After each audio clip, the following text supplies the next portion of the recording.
Blade Runner has gone down as a classic. However, unlike other classics, the movie is more respected than loved. Blade Runner came out in 1982 and was anything but a success. Audiences couldn't understand it, and most were expecting a futuristic action movie, mostly down to the misguiding marketing of the film. The first time I watched Blade Runner with no understanding of its context, I didn't like it. However, every time I've seen it since, I've grown to like it more and more. Blade Runner is more something to watch and admire rather than be outright entertained by it. It's one of the most interesting science fiction movies ever made. In this video I'll primarily be talking about the final cut of Blade Runner.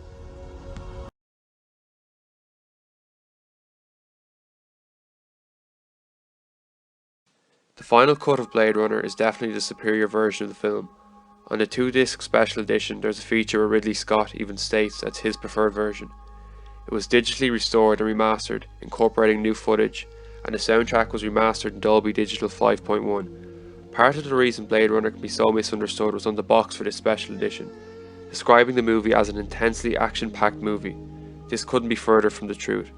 Blade Runner is a slow-paced science fiction noir detective film. Go into Blade Runner expecting an action romp and you'll be hugely disappointed. Blade Runner is also a movie that I believe cannot be reviewed in the traditional sense. There are a few plot holes in the story, and Harrison Ford's character Deckard's motivations are hard to understand at times. When you look into the making of this film, it's clear that none of these aspects were a huge concern to Ridley Scott. His main focus were the effects, ideas, and crafting this world. Harrison Ford was apparently not given much direction in the film due to Scott's focus on the visuals and sets. Therefore, I think this is how Blade Runner should be viewed and appreciated.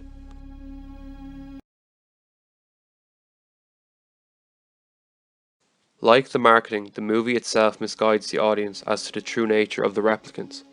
They are presented to us as the main antagonists and even described on the box as murderous. This couldn't be further from the truth. The theme of perspective is one of the most prominent in Blade Runner. We're given Deckard's perspective of the replicants, viewing them as hazardous. The first time we get to see the leader of the replicants, Roy, played by Rutger Hauer, the movie throws us off by portraying him as a very threatening antagonist. The movie itself serves as one big mystery for the audience to solve. Along the way it drops more and more clues as to the real nature of the replicants. The first being the derogatory remarks made toward the replicants by Deckard's boss, calling them skin jobs. The next clue we get is the death of the replicant Zora. The way Scott films this scene, he presents it more as an execution than a triumphant moment where Deckard succeeds. The whole mission the replicants have has a religious context to it, with Roy even being called the prodigal son at one point. Their mission shares a lot of similarities with the poem Paradise Lost by John Milton. The idea from this poem that applies to the replicants is that it is better to rain down in hell than serve up in heaven. The replicants come from the heavens, off-world colonies where many on Earth seek to go. However, they are treated as slaves in these colonies, so therefore they go to the hellish environment of dystopian Los Angeles to get more life, enforcing this idea. Therefore, by the end of the movie you can argue Roy is more of a hero than Deckard. Like the audiences, Deckard's perspective also changes on the replicants. They're certainly not murderous beings, just people trying to survive, as emphasised by Priss's line, "I think, therefore I am."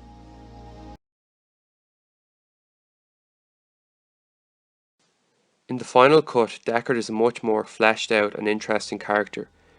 The huge revelation we get in this cut is that Deckard himself may well be a replicant. Like the replicant story, we're given many clues to this throughout the film. Our first clue to this revelation is the character of Rachel. Through her we learn that replicants can have false memories, and crucially that they may not know that they are in fact replicants. Another clue we get is Deckard's job, that he is the best Blade Runner. It's entirely possible he understands so much about replicants and the Voight-Kampff test due to being a replicant himself. In the final cut we also get to see Deckard's dream sequences, where we get a glimpse of a unicorn. The significance of this, being a unicorn, is that it suggests that something isn't real, such as Deckard's own memories. Rachel even asks him, "Have you taken the test yourself?" To which he doesn't reply. It is likely Deckard himself comes to this realization by the end of the movie, where he decides to go on the run with Rachel. Edward James Olmos' character drops an origami of a unicorn to possibly hint Deckard of this revelation. Deckard picks it up and nods to himself knowingly. While it's a satisfying ending, it's not completely wrapped up in a neat bow. The music that plays straight away in the credits seems more suited to a chase scene than to bookend the movie. This suggests the intense struggle that Deckard and Rachel will probably have to face in the future.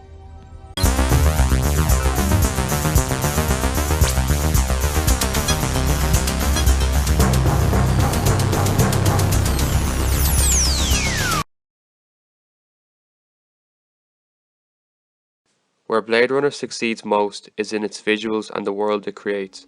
It is one of the most logical depictions of a futuristic world we have ever seen in a science fiction movie. This is a run-down, dark, dystopian world. LA is a polluted place where many of the rich have managed to leave the Earth to go to off-world colonies. Many of the buildings are derelict while it rains constantly.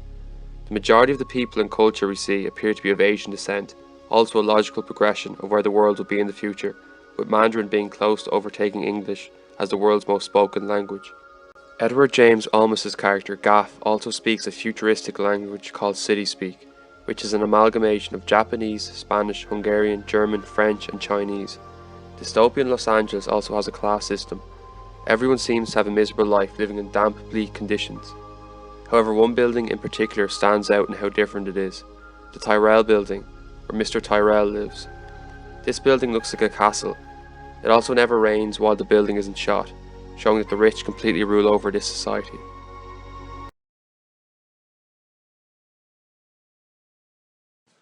One reason Blade Runner is so hard to market is because it falls under many different genres. It's primarily a science fiction and a noir film. However, it has elements of a romance, action, and even horror, where Roy gouges Tyrell's eyes out. I personally love the neo-noir direction Blade Runner took, and has many of the common tropes associated with the noir genre.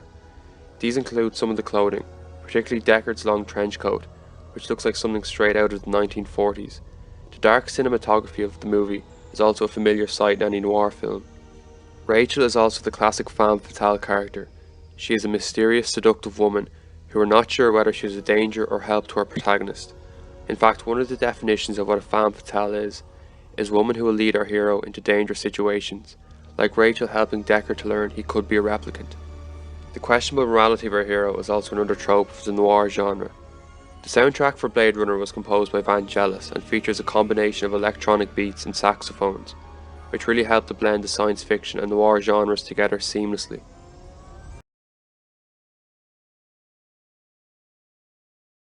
Before my conclusion, I'll just briefly talk about the cast and crew.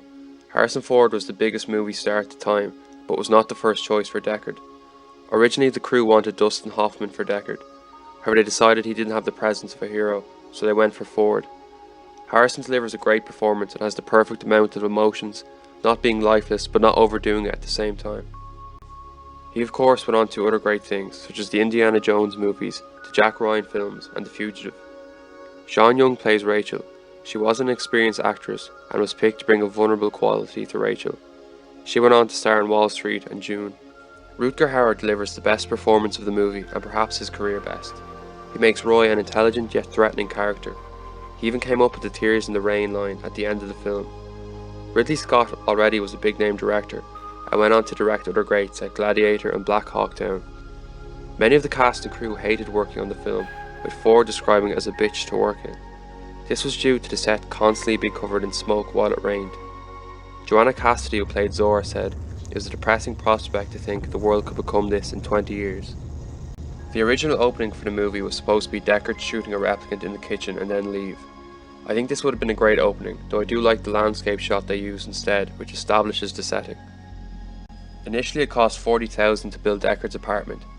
However, they decided to make it more detailed and the cost ran up to $175,000. This attention to detail clearly worked and is what brought the universe to life. Scott frustrated many of the crew working on shooting and special effects with his demands. However, is this pushing the letter of what could be done is what made the special effects in Blade Runner, in my opinion, the best ever put on screen. Blade Runner is a movie that gives the audience a lot of credit. As I said, it sets up these mysteries, gives you the clues, and leaves it open for you to make up your own mind. Ridley Scott says in the behind the scenes that he doesn't like straight lines. He likes to see how things will fall. This reveals a lot about how he viewed the project and parts of the reason that made it such a fascinating film. It's great that Blade Runner has been receiving the praise it deserves in recent years.